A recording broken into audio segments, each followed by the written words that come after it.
अध्याय 231। किंगयुन संप्रदाय के शिखर गुरु होंग लुवान ये यू के नामात्र के गुरु हैं। हमेशा से वो या तो शराब पीती रही है या जुए में अपरिहार्य नुकसान की राह पर है। अभी कुछ समय पहले ही वो अचानक काफी समय के लिए गायब हो गई थी। हालांकि ये यू ने कभी भी उत्तरी बंजा भूमि महाद्वीप में उसका सामना करने की उम्मीद नहीं की थी। यदि समय एक मिनट भी पीछे लौट सकता है तो ये यू निश्चित रूप से घूमना और दौड़ना पसंद करेगा। होंग लुवान द्वारा पकड़े जाने के बजाय जिसने उसकी गर्दन के चारों ओर अपना हाथ डाला और उसे लौकी के पास ले आई। सच कहूं तो काफी गर्मी थी। टक्कर का असर भी जबरदस्त था। साथ ही शराब की सुगंधित खुशबू वास्तव में मादक थी। खैर, करीब से सोचने पर यह पूरी तरह से अस्वीकार्य नहीं था। भ्रामक शिष्य, मुझे बताओ, क्विंडियन संप्रदाय में परिश्रमपूर्वक खेती करने के बजाय उत्तरी बंजा भूमि महाद्वीप में भागने का क्या मतलब है? होंग लुवान ने एक आत्मनिरीक्षणात्मक प्रश्न उठाया। शराब की तीव्र सुगंध उसकी ओर बढ़ी। ये यू ने झट से कहा, मैं यात्रा करने आया हूँ मास्टर। कृपया जाने दो, अगर कोई हमें देख लेगा तो बहुत शर्मिंदगी होगी। होंग लुवान ने बिल्कुल भी नहीं सुनी। इतना ही नहीं, उसने जाने भी नहीं दिया। इसके बजाय उसने अपनी पकड़ और भी मजबूत कर ली। जैसे ही वो उसे डांटना जारी रखने वाली थी, अचानक उसे महसूस हुआ कि कुछ गड़बड़ है। उसके हाव भाव थोड़े बदल गए। वह आश्चर्य से बोली, अरे लड़के, तुम्हारी साधना का स्तर इतनी तेजी से कैसे बढ़ गया? फिलहाल तो मैं भी आपकी ताकत को नहीं समझ पा रहा हूँ। ये यू का चेहरा सख्त हो गया। वास्तव में सभी बातों पर विचार करने पर वह क्यूई शोधन क्षेत्र के चरम पर होंग लुवान के संप्रदाय में शामिल हो गया। आधे साल से भी कम समय हुआ था। अब वह पहले से ही क्लेश पार करने के दायरे के प्रारंभिक चरण में था। ऐसी सफलता की गति बिल्कुल अभूतपूर्व थी। यहाँ तक कि जुओ यंगचुन जैसे व्यक्ति, जो एक पुनर्जन्मित दिव्य प्राणी थे, के पास भी ऐसी साधना गति नहीं थी।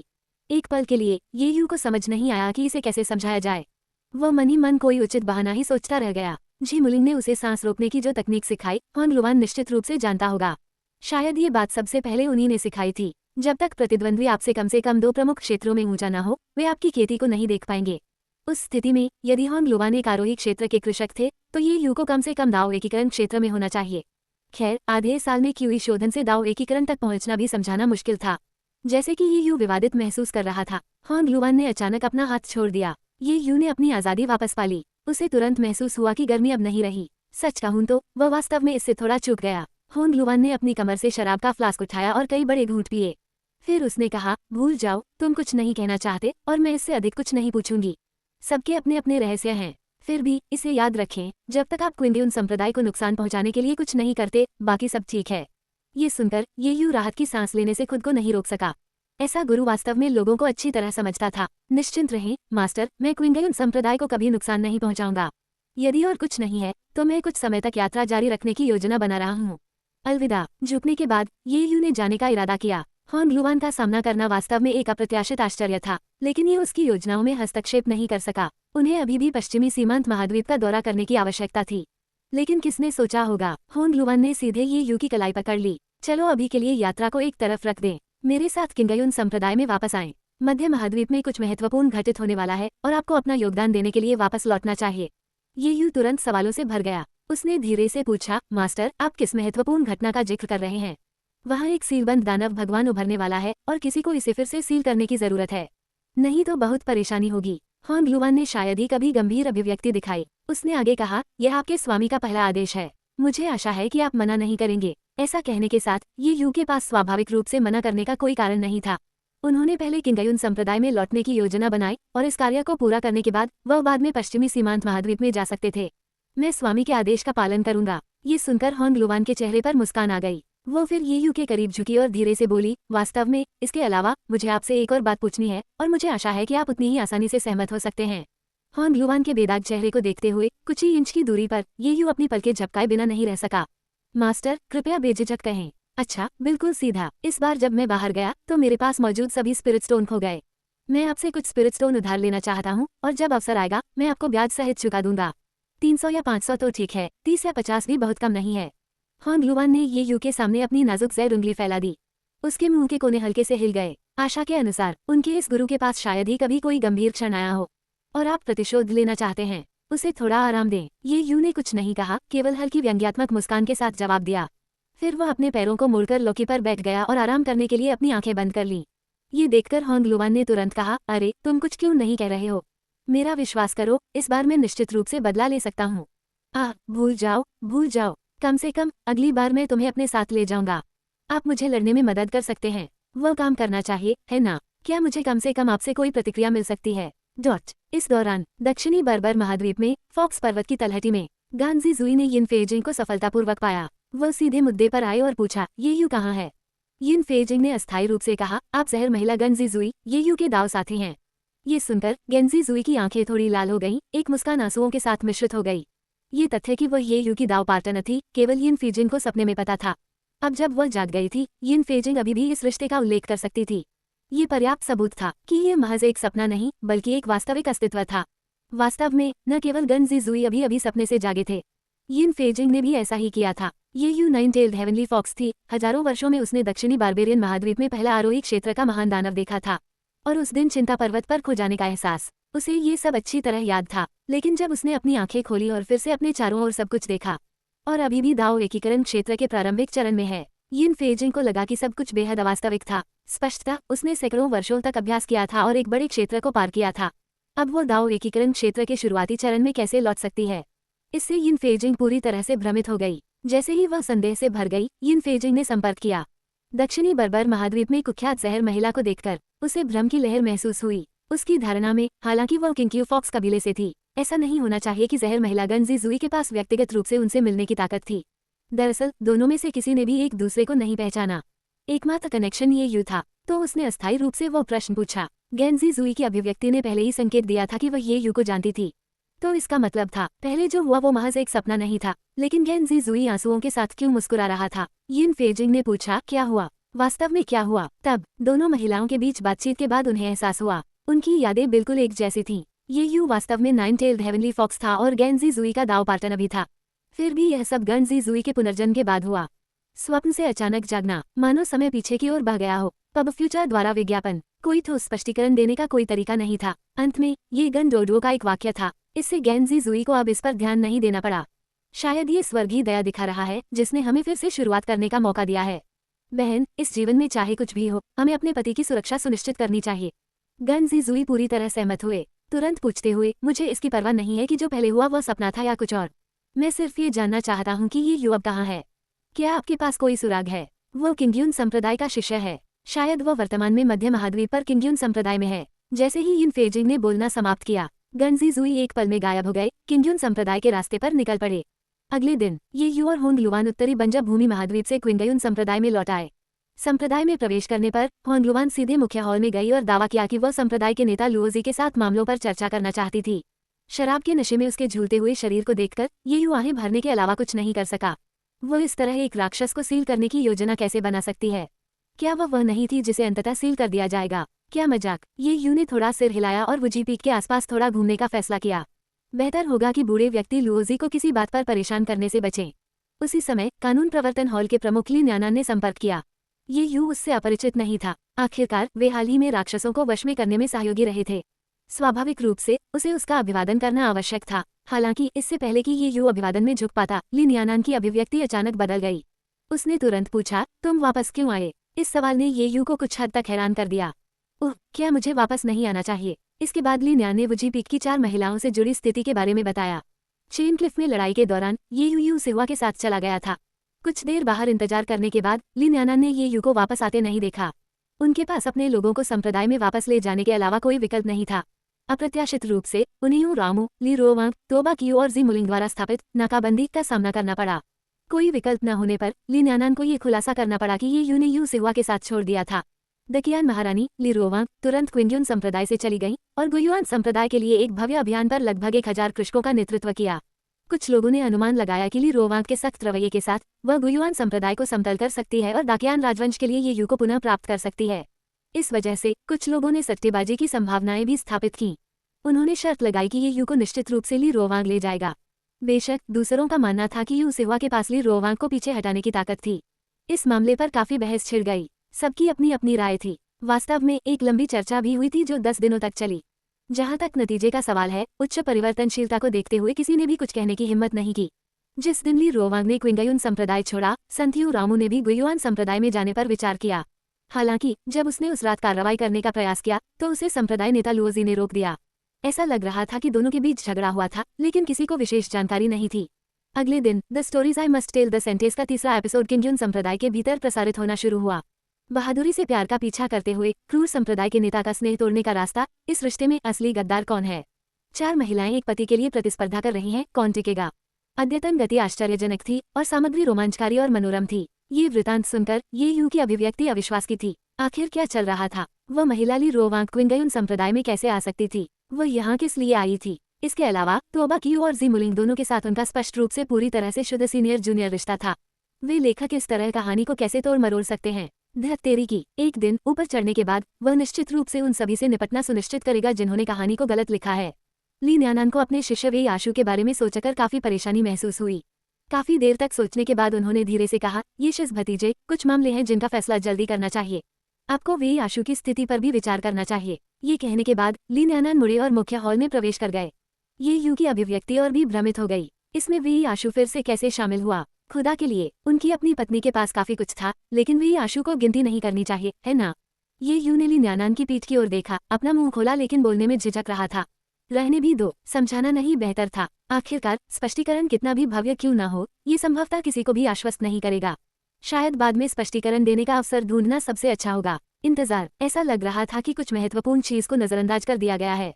मुख्य बात यह थी कि ली रोवांग यू सिहुआ को खोजने के लिए लगभग 1000 कृषकों को गुयुआन संप्रदाय में ले गए थे।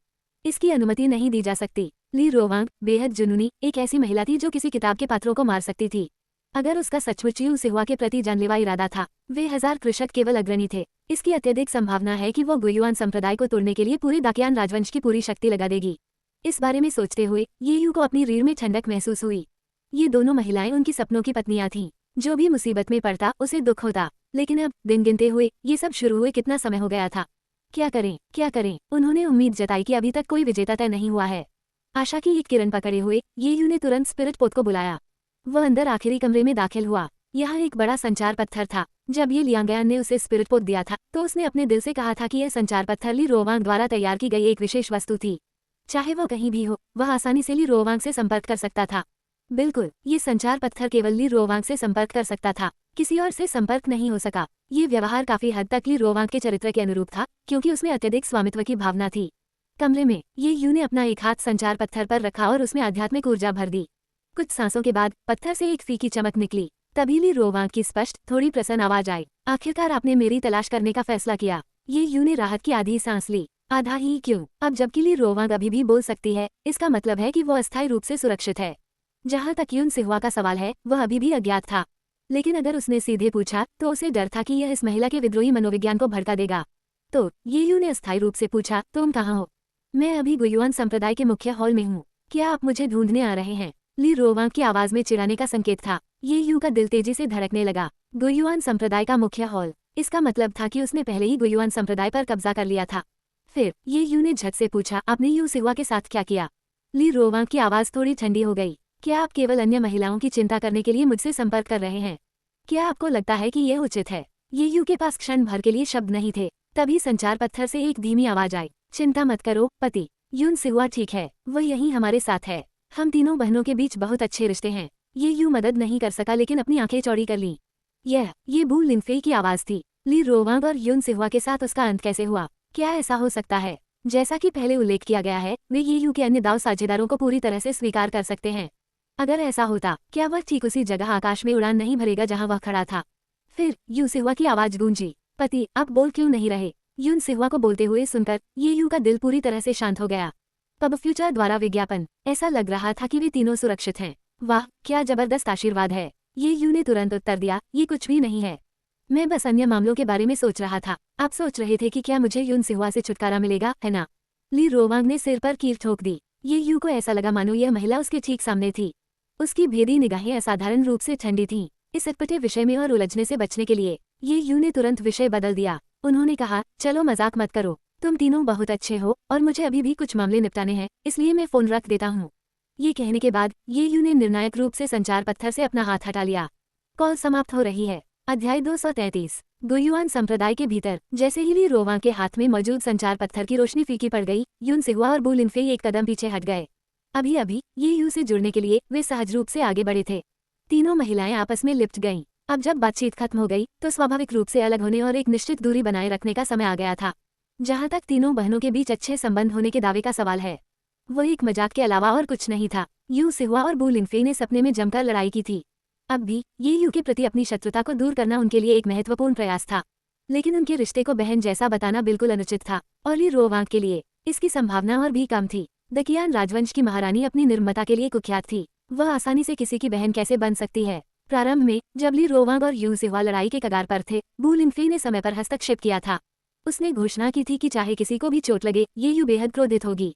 तब कोई नहीं जानता था कि वो क्या कर सकता है। ठीक इसी विचार के कारण ली रोवांग और यून सिहुआ ने इसे बंद कर दिया था। अन्यथा उनके स्वभाव को देखते हुए ये बहुत संभव था कि उस दिन कोई मारा गया होता। और अब ली रोवांग और बू लिनफेई के गुयुआन संप्रदाय में रुकने का एकमात्र कारण ये था कि यू सिहुआ ने उल्लेख किया था कि ये यू व्यवसाय के सिलसिले में बाहर गया था और बाद में उसकी तलाश में आएगा। ये कथन मूल रूप से यून सिहुआ द्वारा अपनी श्रेष्ठता प्रदर्शित करने के लिए था।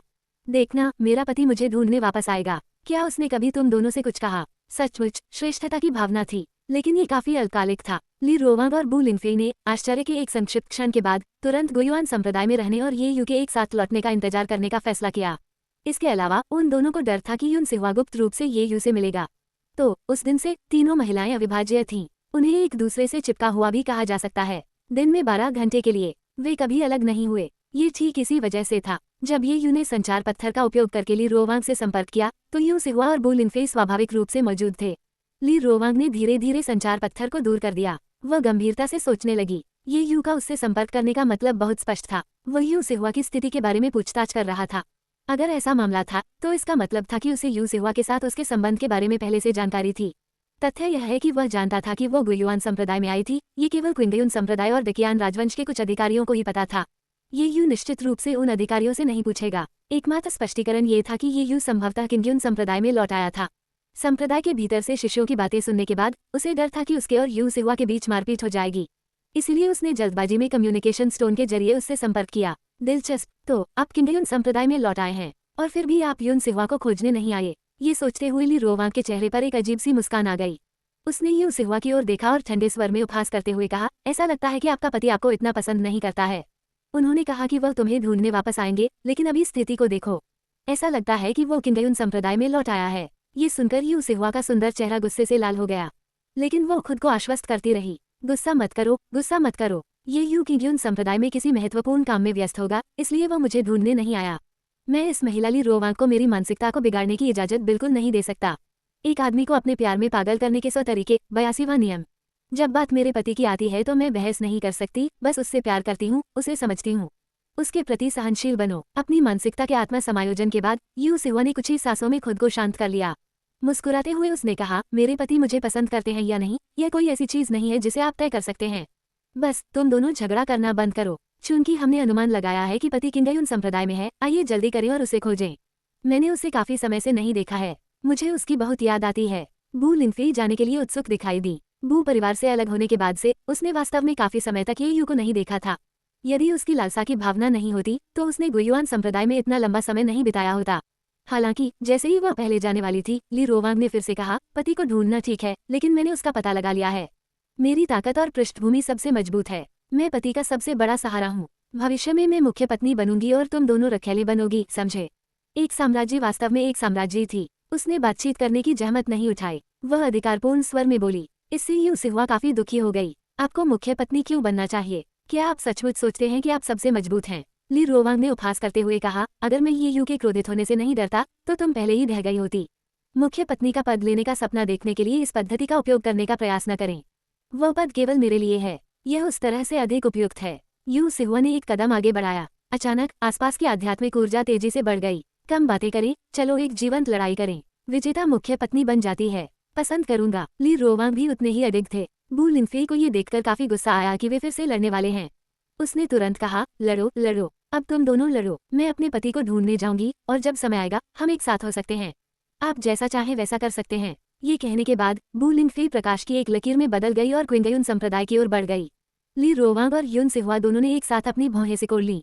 वे नहीं चाहते थे कि बू लिनफेई उन पर हमला कर दे, इसलिए वे ठंडे स्वर में चिल्लाए और तेजी से उसके पीछे चले गए। क्विंगयुन संप्रदाय के ऊंची शिखर पर ये यू एक बार फिर इस जगह पर लौट आया। भावनाओं का उफान महसूस हो रहा है। कौन कल्पना कर सकता था वह एक बार निम्न रैंक वाला बाहरी संप्रदाय का शिष्य इतने कम समय में एक दुर्जय क्लेश पार करने वाले दायरे का साधक बन सकता है। इस युग में जहां आरोहण संभव नहीं था, क्लेश क्रॉसिंग क्षेत्र मूल रूप से खेती की दुनिया में युद्ध शक्ति का शिखर था। हालांकि ये यू को बहुत गर्व महसूस नहीं हुआ, क्योंकि वह इस दुनिया में ये जानता था वहाँ कुछ आरोही क्षेत्र के कृषक नहीं थे। उदाहरण के लिए होंग लुवान निश्चित रूप से उनमें से एक था। जब उसने पहले उसे देखा तो उसे लगा कि वो सिर्फ एक शराबी थी जो हर शर्त हार जाती थी। लेकिन अब ऐसा लग रहा था कि होंग लुवान वास्तव में मजबूत था, संभवतः आरोही क्षेत्र के अंतिम चरण में या यहाँ तक कि चरम पर किसी भी क्षण चढ़ने के लिए तैयार था। सच कहूं तो ये सचमुच हैरान करने वाला था। ऐसा शीघ्र ही अमर होने वाला कृषक दूसरों के साथ स्पिरिट स्टोन पर दांव लगाने के लिए इतना उत्सुक कैसे हो सकता है? क्या ये सचमुच इतना दिलचस्प था? जैसे ही ये यू विचारों में खोया हुआ था, एक परिचित आभा प्रकट हुई। ये यू की आंखें आश्चर्य से चौड़ी हो गईं। जैसे ही वह मुड़ा, जी मुलिंग पहले ही उसके आलिंगन में कूद चुकी थी। उसने लालच से उस गंध को अपने अंदर खींच लिया। दरअसल उसे इतना मजा आ रहा था कि उसने अपनी आंखें बंद कर लीं। रुकना, पब फ्यूचर द्वारा विज्ञापन। रुको, रुकना। ये यू बार बार पीछे हट गया, खुद को जी मुलिंग की पकड़ से मुक्त करने की कोशिश कर रहा था। लेकिन ये दूसरी बड़ी बहन ऑक्टोपस की तरह उससे चिपक गई। उसकी पकड़ अविश्वसनीय रूप से मजबूत थी। ये यू को अचानक बिना आंसुओं के रोने का मन हुआ। स्वर्गीय, दूसरी वरिष्ठ बहन, आप क्या करने की कोशिश कर रही हैं? मुझमें ऐसी मोहक खुशबू क्या है कि तुम मुझसे इस तरह चिपक जाओगे? बस ये कह दो, यदि आवश्यक हो तो मैं इसे बदल सकता हूँ। अगर कोई हमें ऐसे देख ले। मुझे डर है कि the stories I must tell the sentence का आज रात का एपिसोड अपनी चौथी किस्त तक पहुंच सकता है। बड़ी बहन, कृपया जाने दो। कोई मौका नहीं, आप इतने समय से चले गए हैं। मुझे कुछ सांसें लेने में क्या दिक्कत है? वरिष्ठ बहन, कृपया अपने शब्दों और कार्यों पर ध्यान दें, ठीक है? हम सिर्फ वरिष्ठ और कनिष्ठ शिष्य हैं। आप इस तरह कार्य नहीं कर सकते। बात मत करो, हिलो मत। ये यू ने एक हाथ से अपना चेहरा ढक लिया। उसकी वरिष्ठ बहन के साथ संचार विफल हो गया था। अब वो क्या करे? जी मुलिंग पहले से ही अगरबत्ती की एक छड़ी के लिए उससे चिपकी हुई थी और उसने जाने देने का कोई संकेत नहीं दिखाया था। ये यू शुरू में उसे नीचे खींचना चाहता था, लेकिन जितना अधिक उसने कोशिश की, उसने उतना ही कसकर उसे गले लगा लिया। वह अत्यंत निराशा में था। बड़ी बहन, इधर उधर मत घूमो, नहीं तो मुझे सचमुच अपनी तलवार निकालनी पड़ेगी। ये यू ने कसकर अपनी मुठ्ठियां भींच लीं। जब वह अपनी भावनाओं को दबाने के लिए संघर्ष कर रहा था, तो उसने धीरे से कहा, बड़ी बहन, मुझे क्षमा करें। ये सुनकर जी मुलिंग ने अचानक ऊपर देखा। उसके सिर पर बालों की कुछ लंटें सीधी खड़ी थी, उसकी आंखें उलझन से भरी हुई थीं, काफी मनमोहक लग रही थीं। जाहिर है उसे समझ नहीं आया कि ये यू ने ऐसा क्यों कहा था। फिर ये यू तेजी से आगे बढ़ा। जी मुलिंग को साथ लेकर वह पहाड़ के आधे रास्ते में तोबा कियू के निवास के प्रवेश द्वार पर पहुंचा। वो जोर से चिल्लाया, बड़ी बहन, मुझे मदद की जरूरत है। अगला दूसरा, केबिन का लकड़ी का दरवाजा अचानक खुल गया। तोबा कियूए बाहर निकली। जैसे ही वह आगे बढ़ी, उसकी आंखों पर बंदी पट्टी फड़फड़ाने लगी। अपनी आस्तीनें झटकते ही ये यू को महसूस हुआ कि एक महत्वपूर्ण हल्कापन उसे घेर रहा है। ऊपर देखने पर उसने देखा कि जी मुलिंग को एक अदृश्य शक्ति द्वारा दूर धकेल दिया गया था। तोबा, बस मेरा इंतजार करो। उसकी आवाज धीरे धीरे दूर तक लुप्त हो गई। जैसा कि अपेक्षित था, एक चीज दूसरी चीज पर हावी हो जाती है। सबसे बड़ी बहन ने दूसरी बहन को आसानी से दबा लिया। उत्तम, ये यू ने तुरंत आभार व्यक्त करते हुए अपने हाथ जोड़ लिए। हालांकि तोबा कियूए ने स्पष्ट रूप से कहा, हाल ही में किंग्यून संप्रदाय के भीतर कई निम्न गुणवत्ता वाली किताबें प्रसारित हो रही हैं। ये सुनकर ये यू की अभिव्यक्ति कठोर हो गई। ली न्यानान का पिछला वृतांत उसके दिमाग में फिर से घूम गया। तोबा कियू और जी मुलिंग को भी गलती से ये यू का दाव भागीदार मान लिया गया था। पुस्तक 4 महिलाएं एक पति के लिए प्रतिस्पर्धा कर रही हैं, आखिर कौन हंसेगा। इन दोनों के साथ ये यू के रोमांटिक इतिहास को चित्रित करने पर ध्यान केंद्रित किया गया। अब जब तोबा कियू अचानक निम्न गुणवत्ता वाली किताबें लेकर आ रही है, तो यह निश्चित रूप से इसी की ओर इशारा कर रहा था। इस प्रकार ये यू ने तुरंत उत्तर दिया, बड़ी बहन, वे किताबें वास्तव में खराब गुणवत्ता की हैं और वे मंगड़ंद हैं। उन पर विश्वास मत करो। नहीं, बेहतर होगा कि आप उनकी ओर देखें ही नहीं। आपको भी लगता है कि उनकी गुणवत्ता निम्न है ना? फिर उच्च गुणवत्ता वाली पुस्तक लिखने में मेरी मदद करने के बारे में क्या ख्याल है? तोबा कियू ने आगे कदम बढ़ाया। उसकी अभिव्यक्ति कुछ हद तक उत्साहित थी। वास्तव में तोबा कियू ने 4 महिलाएं एक पति के लिए प्रतिस्पर्धा कर रही हैं, आखिर कौन हंसेगा भी नहीं पड़ा था। जी मुलिंग के पास भी नहीं था। दोनों बहनों में से किसी ने भी कभी वजीपीक नहीं छोड़ा था, इसलिए स्वाभाविक रूप से वे ऐसी पुस्तकों के संपर्क में नहीं आईं। इसके अलावा उस पुस्तक के लेखक ने उन्हें इसे देखने देने की हिम्मत नहीं की, इस डर से कि कहीं वे क्रोधित न हो जाएं और उसकी पिटाई कर दें। तोबा कियू ने निम्न गुणवत्ता वाली पुस्तकों का उल्लेख करने का कारण केवल ये यू को उसकी मदद करने के लिए प्रेरित करने का एक तरीका था। उस रात के बाद से जब उसने फैंटेसी रोमांस उपन्यास लिखते समय ये यू का हाथ पकड़ा था, वो उस एहसास को नहीं भूल सकी। शब्द फव्वारे की तरह बहते थे और उनकी लेखनी तेज थी। बहुत अद्भुत। लेकिन बाद में चाहे उसने कितना भी लिखा हो, वो उस भावना को दोबारा नहीं पा सकी। इसके अलावा लिखते समय वह अक्सर खुद को अटका हुआ पाती थी। अब जब ये यू अंततः वापस आ गया, तो तोबा कियू अपने उत्साह पर काबू नहीं रख सकी। वो उसके साथ फिर से सहयोग करना चाहती थी। हालांकि उसकी आंखों पर पट्टी बंधी थी और वो देख नहीं सकती थी। तोबा कियू की अभिव्यक्ति से यह स्पष्ट था कि वह वास्तव में उत्साहित थी। इससे ये यू को कुछ हद तक नुकसान महसूस हुआ। सबसे बड़ी बहन, आप चाहती हैं कि मैं एक किताब लिखने में आपकी मदद करूं। मुझे कैसे मदद करनी चाहिए? मुझे नहीं पता कि कैसे। तुम्हें जानने की जरूरत नहीं है, तुम्हें बस मेरे साथ रहना है। तोबा कियू ने अपना बायां हाथ ये यू के सामने रखा। उन्होंने संजीदगी से आगे कहा, रचना करते समय मेरी एक छोटी सी आदत है। अच्छा लिखने के लिए मुझे किसी का हाथ पकड़ना होगा। चलो मुझे अपना हाथ दो। ये सुनकर ये यू को लगा कि कुछ गड़बड़ है। हाथों को पकड़ना वह कैसी आदत थी। इससे पहले कि ये यू जवाब दे पाता, तोबा कियुए ने उसका हाथ पकड़ने की पहल की। एक पल में तोबा कियुए ने संतोष का भाव प्रदर्शित किया। हाँ, ये गर्माहट का एहसास था। प्रेरणा फिर उमड़ पड़ी। ऐसा महसूस हुआ जैसे वह एक नई दुनिया में थी, चारों ओर घूमते अनगिनत शब्दों से घिरी हुई थी। चलो हम अंदर जाएंगे और मिलकर एक उच्च गुणवत्ता वाली किताब बनाएंगे जो दुनिया भर में फैलेगी। तोबा कियू ने उत्सुकता से ये यू को केबिन की ओर खींच लिया। ये यू की अभिव्यक्ति और अधिक अविश्वसनीय हो गई। क्या सचमुच वुजी पीक पर कोई सामान्य व्यक्ति नहीं था? एक शराबी मास्टर, एक अत्यधिक स्नेही दूसरी वरिष्ठ बहन। उसने मूल रूप से सोचा था कि सबसे बड़ी बहन सबसे सामान्य व्यक्ति थी, लेकिन अब वह यहाँ थी, हाथ पकड़कर उसे किताब लिखने के लिए खींच रही थी। स्वर्ग अभी अभी भेड़िए के मुंह से बचकर बाघ की मांद में गिर पड़ा। सबसे बड़ी बहन, क्या आप पर दूसरी बड़ी बहन का साया है? रुकना! अचानक एक ठंडी आवाज गूंजी। ये यू ने युनरामू को देखने के लिए पलटा, जो किसी तरह उनके पास आया था। वह उसका स्वागत करने ही वाला था कि युनरामू तेजी से आगे बढ़ी। उसने तोबा कियुए और ये यू की आपस में जुड़ी उंगलियों को अलग कर दिया। फिर ये यू का हाथ रगड़ते हुए नाराजगी से बोली, तोबा सिस्टर, आप क्या कर रही हैं? क्या तुमने पहले नहीं कहा था कि तुम ये यू को पसंद नहीं करोगे? अब आप इतना अपमानजनक व्यवहार क्यों कर रहे हैं? तोबा कियुए और जी मुलिंग के विपरीत क्विंगयुन संप्रदाय की संत के रूप में युनरामू कई मामलों के लिए जिम्मेदार थी। वह अक्सर क्विंगयुन संप्रदाय के भीतर घूमती रहती थी, इसलिए उसे किसी भी अफवाह के बारे में तुरंत पता चल जाता था। इसके अलावा उन्हें बू दाओ पीक पर लिखी किताबें पढ़ने में विशेष आनंद आता था। उसने स्वाभाविक रूप से पढ़ा था, 4 महिलाएं एक पति के लिए प्रतिस्पर्धा कर रही हैं। उस समय युनरामू काफी घबराई हुई थी और उसने तोबा कियुए और जी मुलिंग से भी पूछा था कि क्या उनके मन में भी ये यू के लिए भावनाएं विकसित हुई हैं। उसे जो उत्तर मिला वह इनकार था। इससे युनरामू बहुत खुश हुई। उसने सोचा कि उसने 2 प्रतिस्पर्धियों को हटा दिया है। हालांकि उसने ये उम्मीद नहीं की थी कि आज पहुंचने पर वह तोबा कियुए और ये यू को एक प्रेमी जोड़े की तरह हाथ पकड़े हुए देखेगी। क्या चल रहा था? युनरामू को ऐसा महसूस हुआ मानो उसे धोखा दिया गया हो। इसके अलावा वे एक दूसरे का हाथ कैसे पकड़ सकते थे? ये कुछ ऐसा था जो उसने कभी भी नहीं किया था। ये सोचकर युनरामू को और भी अधिक अन्याय महसूस हुआ और जिस ताकत से उसने ये यू के दाहिने हाथ को रगड़ा वह बढ़ गया। तोबा कियू ने वहां खड़े होकर अपनी भौहें थोड़ी सी सिकोड़ ली। ऐसा लग रहा था कि उसने सचमुच बहुत जल्दबाजी की है। ये स्पष्ट रूप से सिर्फ सीनियर जूनियर रिश्ता था। हाथ पकड़ने के लिए आगे बढ़ना वास्तव में अनुचित था। हालांकि उसके पास कोई विकल्प नहीं था। वह हाल ही में लेखन के साथ संघर्ष कर रही थी, अन्यथा वह इस तरह का व्यवहार नहीं करती। पब फ्यूचर द्वारा विज्ञापन। ठीक है, वह एक और दिन ये यू के सो जाने तक इंतजार करेगी और फिर चुपचाप आगे बढ़ जाएगी। तोबा कियू ने आह भरी और अपना सिर हिलाते हुए कहा, सिंतेस, आपने गलत समझा। मैंने लंबे समय से जूनियर ब्रदर को नहीं देखा है और मैं खुद को रोक नहीं सका। कृपया इसके बारे में ज्यादा न सोचें। ये कहने के बाद तोबा कियुए ने ये यू की ओर देखा। उसने संवाद करने के लिए अपने दिल का इस्तेमाल किया। किसी को भी मेरे लेखन के बारे में पता न चलने दें। मैं नहीं चाहती कि दूसरों को पता चले, अन्यथा यह अपना रहस्य खो देगा। दरअसल ये हर लेखक की एक आम खामी थी। प्रसिद्ध होने से पहले वे सभी अपनी पहचान छिपाना पसंद करते थे। ये यू ने मुस्कुराने पर मजबूर कर दिया। रहस्य, आइए वास्तविक बने। तुमने सचमुच मुझे चौंका दिया। हालांकि उसने ये सोचा था, फिर भी ये यू सहमत हो गया और युनरामू को देखने के लिए अपना सिर थोड़ा नीचे कर लिया। रगड़ना बंद करो, इस गति से तो मेरा हाथ घिस जाएगा। अध्याय 235। मध्य महाद्वीप में 5 पवित्र स्थान हैं। वे हैं किंगायुन संप्रदाय, फेयुन मंडप, त्यानशु पर्वत, किलिंग घाटी और जियाओयाओ पैलेस। इनमें से प्रत्येक पवित्र स्थान की अपनी ताकत है और यह मध्य महाद्वीप के विभिन्न क्षेत्रों में स्थित है। आमतौर पर उनके बीच बातचीत अक्सर नहीं होती है। आखिरकार मध्य महाद्वीप की वर्तमान स्थिति को देखते हुए 2 पवित्र स्थानों के लिए एक साथ कार्य करना दुर्लभ है। लेकिन समय बदल गया है। 4 पवित्र स्थान आश्चर्यजनक रूप से किंगयुन संप्रदाय में एक साथ एकत्र हुए थे। ये मामला काफी अहम लग रहा था। हालांकि जो बात ये यू को हैरान कर रही थी वह ये थी कि चूंकि चारों पवित्र स्थान प्रतिभाशाली व्यक्तियों और शक्तिशाली शख्सियतों से भरे हुए थे, तो उन्होंने उसे मुख्य हॉल में क्यों बुलाया था?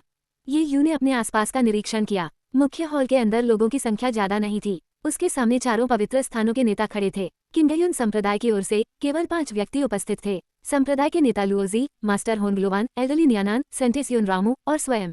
कुल मिलाकर बमुश्किल 10 लोग थे और उसके अलावा बाकी सभी की काफी प्रसिद्ध प्रतिष्ठा थी। ये स्पष्ट रूप से मध्य महाद्वीप की एक उच्च स्तरीय बैठक थी। ये यू सचमुच समझ नहीं पा रहा था कि उसे यहाँ क्यों बुलाया गया है।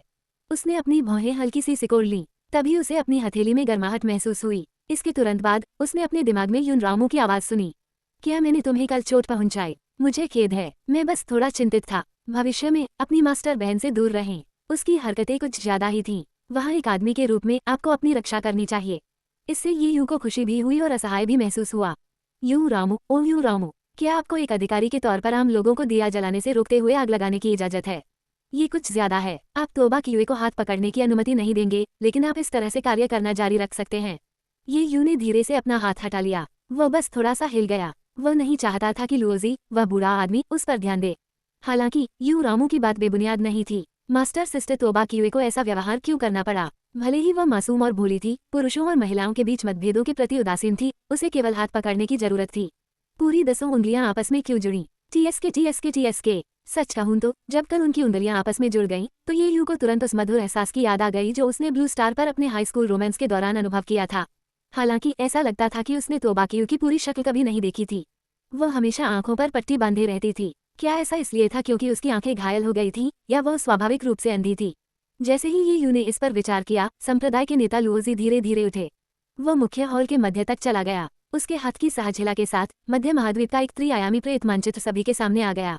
उसकी उंगली के हल्के से थपथपाने से किंगयुन संप्रदाय से कुछ ही दूरी पर, केवल 100 मील दूर एक पर्वत शिखर पर लाल रोशनी जगमगा उठी। लुओजी ने उस स्थान की ओर इशारा किया और कहा, मैंने सभी को यहाँ एक कारण से बुलाया है। मुझे यकीन है कि आप सभी समझ गए होंगे। तो मैं सीधे मुद्दे पर आता हूँ। सीलिंग की शक्ति धीरे धीरे कमजोर हो रही है। राक्षस स्वामी लिन फेग्युआन की ताकत मजबूत होती जा रही है। दानव दमन पर्वत के आसपास कई आत्मिक जानवर प्रभावित हुए हैं, हिंसक और रक्तपिपासु हो गए हैं। मेरा मानना है कि केवल सीलिंग क्षमता को बढ़ाना कोई दीर्घकालिक समाधान नहीं है। हमें लिन फेग्युआन को हमेशा के लिए खत्म करने का रास्ता खोजना होगा।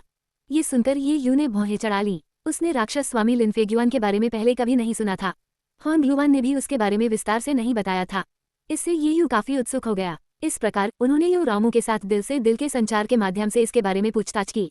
उसने तुरंत उत्तर दिया। ऐसा कहा गया था कि 30,000 साल पहले राक्षसी मार्ग पूरे मध्य महाद्वीप में व्याप्त था। प्रतिभाएं बड़ी संख्या में सामने आईं। लिन फेग्युआन उस समय सबसे अधिक क्षमता वाले व्यक्ति के रूप में प्रसिद्ध थे। केवल 100 वर्षों में उन्होंने मध्य महाद्वीप पर संपूर्ण राक्षसी पथ को अपने आप में एकीकृत कर लिया। फिर उसने पूरे मध्य महाद्वीप पर कब्जा करने के लिए धर्मी मार्ग को खत्म करने का लक्ष्य रखा। इस महत्वपूर्ण क्षण में 5 संप्रदायों के नेताओं क्विंगायुन संप्रदाय, फियून मंडप, तियानशु पर्वत, किलिंग घाटी और जियाओयाओ पैलेस ने दृढ़ता से आगे बढ़ने का फैसला किया। उन्होंने राक्षसी पथ के गठबंधन को भेदने के लिए अपने जीवन का बलिदान दिया। अपने जीवन की कीमत पर उन्होंने दानव दमन पर्वत के नीचे दानव स्वामी लिन फेग्युआन को सील कर दिया। राक्षसी पथ का नेतृत्व विहीन गठबंधन ध्वस्त हो गया। ये वह युद्ध था जिसने 5 संप्रदायों को बहुत प्रसिद्धि दिलाई और उन्हें मध्य महाद्वीप के 5 पवित्र स्थानों के रूप में स्थापित किया। जैसे जैसे समय बीतता गया, धर्म मार्ग ने धीरे धीरे बढ़त हासिल कर ली और संकट को दूर करते हुए राक्षसी मार्ग को पूरी तरह से दबा दिया।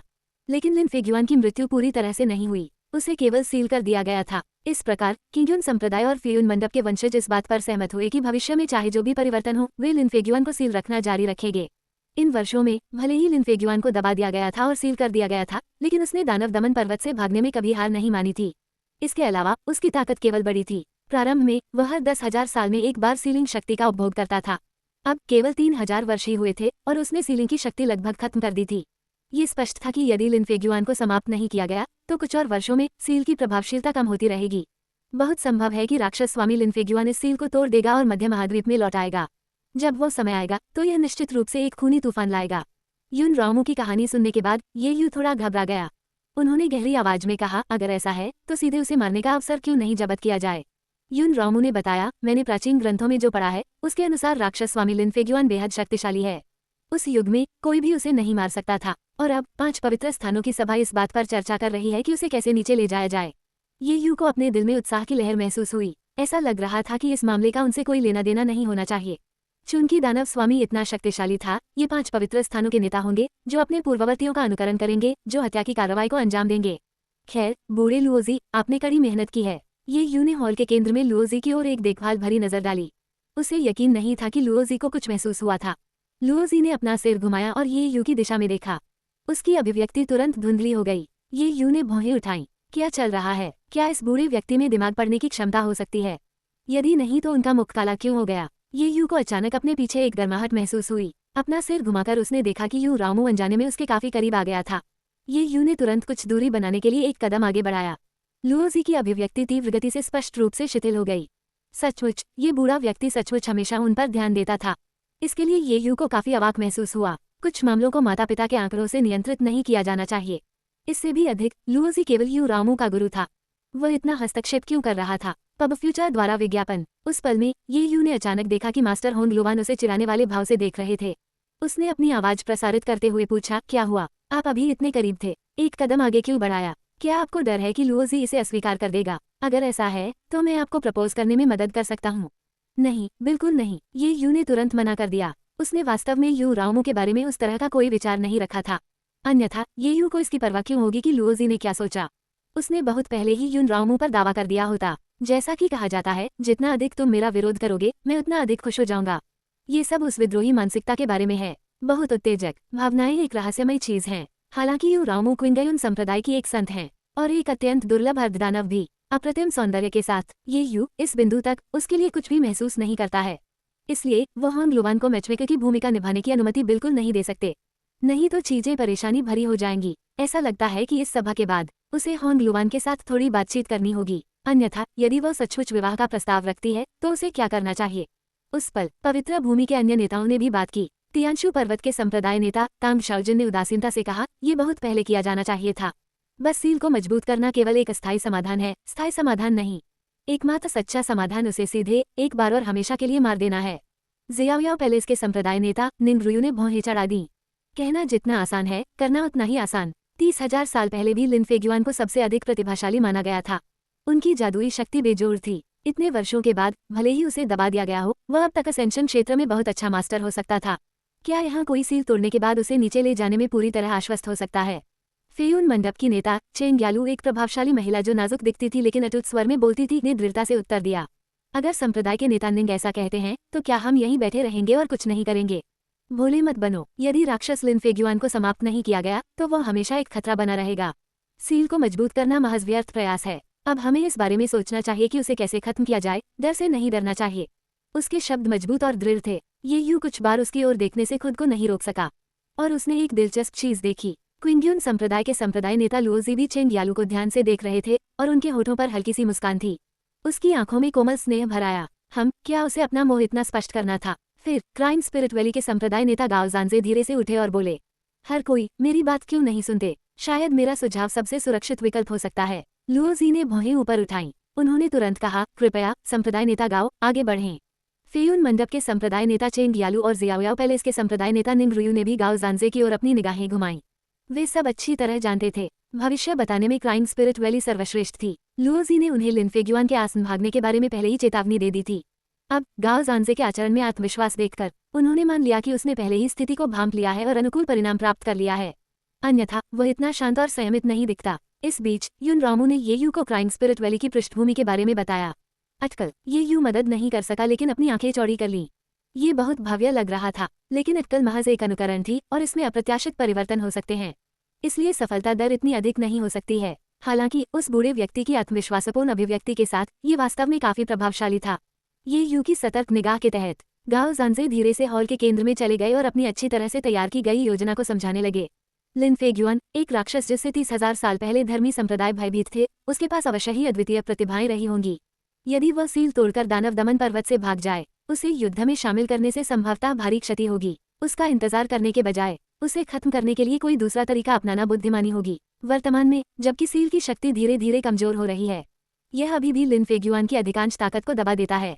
दानव दमन पर्वत में घुसपैठ करने के लिए लोगों को सीधे क्यों नहीं भेजा जाता और उसे पूरी तरह से नष्ट करने के लिए एक शक्तिशाली ताबीज का उपयोग क्यों नहीं किया जाता? ये सबसे सुरक्षित और सबसे प्रभावी तरीका है। गाओ जानजे ने निष्कर्ष निकाला, मेरे अनुमान के अनुसार इस योजना के सफल होने की 70% संभावना है। लेकिन ये क्विंगयुन संप्रदाय के संप्रदाय नेता लुओ पर निर्भर करता है कि वह स्वर्गीय थंडर एनिहिलेशन तावीज से अलग होने के लिए तैयार है। स्वर्गीय थंडर विनाश तावीज क्विंगयुन संप्रदाय में बचा एकमात्र स्वर्ग रैंक वाला तावीज था। इसकी शक्ति असीमित और बेहद कीमती थी। लुओजी को अनिच्छा की पीड़ा महसूस हुई, लेकिन स्थिति को देखते हुए वह मना नहीं कर सके। बेशक, मैं तैयार हूँ। अगर इसका मतलब इस राक्षस लिन फेग्युआन को खत्म करना है तो ये किसी भी कीमत के लायक है। क्राइम स्पिरिट वैली के संप्रदाय नेता गाओ जानजे ने सम्मानपूर्वक अपने हाथ जोड़े। वास्तव में उदार। तो फिर आइए देर न करें, आज दोपहर प्रत्येक संप्रदाय के संत पुत्रों और संत पुत्रियों को दानव दमन पर्वत में प्रवेश करने दें और दानव को खत्म करने की तैयारी करें। ये सुनकर ये यू को अचानक एहसास हुआ कि कुछ गड़बड़ है। इसलिए उन्होंने यू रामू से पूछा कि इस मामले में संत पुत्रों और संत पुत्रियों का उल्लेख क्यों किया जा रहा है? क्या संप्रदाय के नेताओं को इसे नहीं संभालना चाहिए? यू रामू थोड़ा शर्मा गया और ध्वनि प्रसारण के माध्यम से समझाया, दानव दमन पर्वत पर सील की शक्ति 300 वर्ष से अधिक उम्र के किसी भी व्यक्ति को स्वचालित रूप से रोक देती है। केवल 300 से कम आयु वाले ही प्रवेश कर सकते हैं। इस कारण से 5 महान पवित्र भूमियों के सभी संत पुत्र और संत बेटियां 300 वर्ष से कम उम्र की हैं। इसलिए वे जब भी जरूरत हो सील को मजबूत करने के लिए दानव दमन पर्वत में प्रवेश कर सकते हैं। और अब राक्षस को खत्म करने के लिए हमें अंदर जाना होगा। आयु सीमा से अधिक लोग दानव दमन पर्वत के करीब भी नहीं पहुंच सकते। ये यू की भौहें गहराई से सिकुड़ गईं। अचानक उसे मुद्दे का मूल समझ आ गया। 1 मिनट रुके, आपने कहा था कि हमने, क्या आपका मतलब केवल अपने आप से है? जहाँ तक मुझे पता है क्विंगयुन संप्रदाय का कोई संत पुत्र नहीं है। आज तक कोई नहीं था। आज सुबह एक को नियुक्त किया गया। यह आपके मास्टर होंग लुवान ही थे जिन्होंने किंग्युन संप्रदाय के संत पुत्र के रूप में आपकी पुरजोर अनुशंसा की थी और उनकी सिफारिश मंजूर कर ली गई, अन्यथा आप यहाँ खड़े भी नहीं होते। यूं रामू अपनी आस्तीनें संभाल रही थी, उसका चेहरा बमुश्किल छुपी हुई मुस्कान के साथ चमक रहा था। संत पुत्र और संत पुत्री क्या वे स्वाभाविक रूप से एक जोड़ी नहीं है? ये यूं वास्तव में उसके साथ अधिकाधिक जुड़ता हुआ प्रतीत हो रहा था। यून रामू का दिल खुश हो गया। उसने फैसला किया कि एक बार राक्षस को हरा देने के बाद वह ये यू की दाव साथी बनने के लिए कहेगी। इसलिए वे किंगयुन संप्रदाय के भीतर सबसे ईर्ष्यालु जोड़ी हो सकते हैं। इस बीच ये यू को लगा कि उसके दिमाग में हजारों जंगली घोड़े दौड़ रहे हैं। उसका ये परेशान करने वाला स्वामी आखिर वह उसे संतपुत्र की स्थिति में क्यों धकेलेगी? क्या सचमुच उसके पास करने के लिए कुछ भी बेहतर नहीं है? वह पहले से ही क्लेश चरण में था। कौन जानता है, शायद जल्दी वो अमरता की ओर बढ़ सकेगा। क्या उसे सचमुच डर था कि वह बहुत लंबे समय तक जीवित रहेगा? ये यू ने होंग लुवान की ओर देखा, अपनी आत्मा की गहराई से चीख निकालने की तैयारी कर रहा था, लेकिन उसने उसे पीट पीट कर मार डाला। यह आपके लिए एक अवसर है, इसे बर्बाद मत करो। चीयर्स। होंग लुवान ने अपना शराब का जग उठाया और कई और गटक गए। ये यू की अभिव्यक्ति फिर से बदल गई। एक अवसर। उसकी सामान्य अविश्वसनीयता के बावजूद उसके गुरु ने पहले कभी किसी अवसर का उल्लेख नहीं किया था। पब फ्यूचर द्वारा विज्ञापन। वह संभवतः लक्ष्यहीन रूप से नहीं बोल रही थी। काफी चिंतन के बाद ये यू ने उसकी व्यवस्था का पालन करने का फैसला किया। वह दोपहर लुओजी ने गंभीरता से ये यू को एक तावीज सौंपा, इसकी अपार शक्ति और दुर्लभता को समझाते हुए, और ये यू से इसे सावधानीपूर्वक सुरक्षित रखने के लिए कहा, और यदि संभव हो तो यू रामू की रक्षा करना और उसे खतरे से बचाना। ये यू ने सहमति में सिर हिलाया। फिर लुओजी के नेतृत्व में ये यू रामू और अन्य 4 पवित्र भूमि के सदस्य 100 मील दूर स्थित दानव दमन पर्वत के लिए रवाना हुए। अध्याय 237। दानव दमन पर्वत ऊंचा और भव्य खड़ा था। उसका शिखर बादलों को चीरता हुआ, लेकिन इसका समग्र स्वरूप फीका भूरा रंग था, एक भारी दमनकारी माहौल दे रहा है। जब ये यू इस स्थान पर पहुंचे, उन्होंने पाया कि अन्य 4 पवित्र भूमियों के नेता पहले ही आ चुके थे। हर एक के पीछे एक युवक और युवती खड़े थे। ऐसा लग रहा था ये 4 पवित्र भूमियों के संत पुत्र और संत बेटियां होनी चाहिए।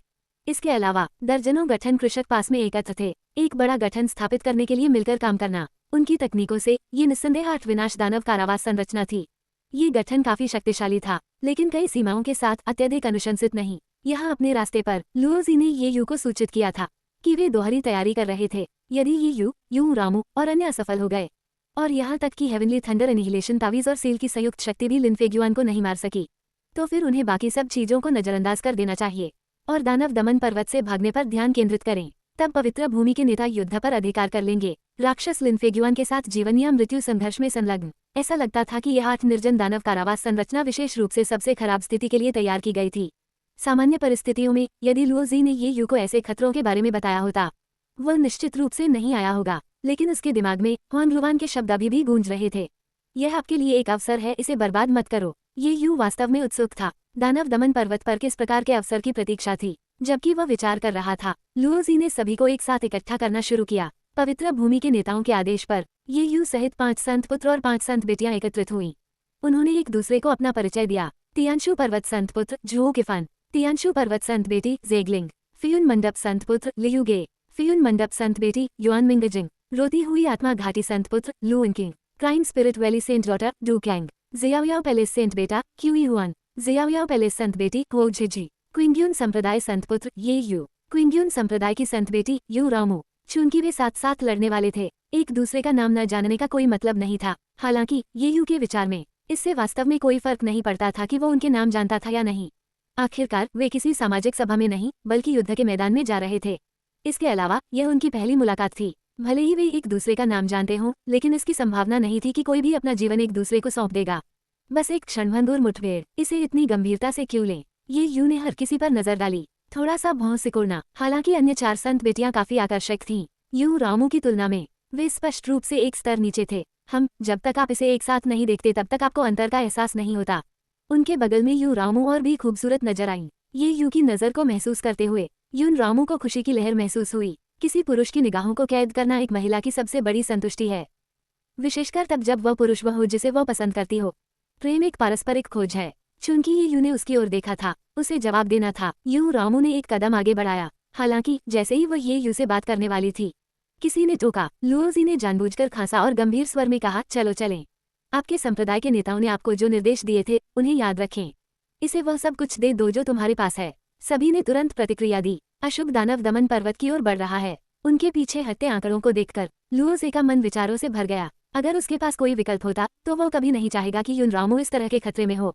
लेकिन यू रामू क्विंगयुन संप्रदाय की संत बेटी थी। यह उसका कर्तव्य था। जहाँ तक ये यू की बात है, दानव दमन पर्वत के साथ उनकी भागीदारी पूरी तरह से अप्रत्याशित थी। सच कहूं तो लुओजी खुद भी ठीक से समझ नहीं पाया होंग लुआन ने ये यू को संत पुत्र के रूप में आगे बढ़ाने के लिए इस क्षण को क्यों चुना। क्या उसे कुछ गलत होने की चिंता नहीं थी। लुओजी की अभिव्यक्ति भारी हो गई। तभी तियांशु पर्वत के संप्रदाय नेता तांग शाओजिन उसके पास आए और धीरे से पूछा, संप्रदाय नेता लुओ, क्या एल्डर होंग लुआन नहीं आ रहे हैं। लुओजी ने अपना सिर थोड़ा हिलाया। तांग शाओजिन ने कड़वी हंसी छोड़ी। संप्रदाय नेता लुओ, आप ऐसे महत्वपूर्ण क्षण में इतने अदूरदर्शी कैसे हो सकते हैं।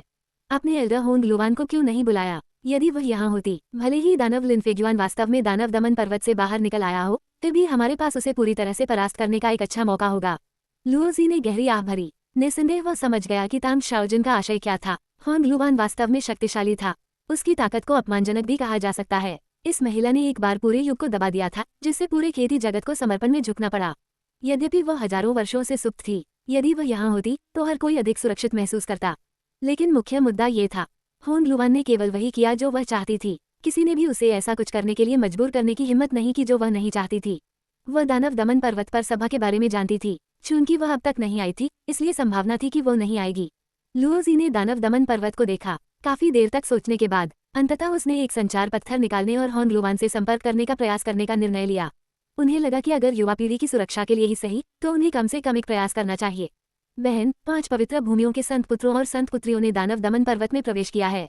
क्या आप आकर जांच नहीं करेंगे। दूसरे छोर पर लंबी खामोशी थी। तभी एक धीमी, नशे में धुत आवाज ने जवाब दिया, मैंने इसके बारे में सोचा था, लेकिन मैंने बहुत ज्यादा शराब पी ली थी, इसलिए मुझे कोई परेशानी नहीं होगी।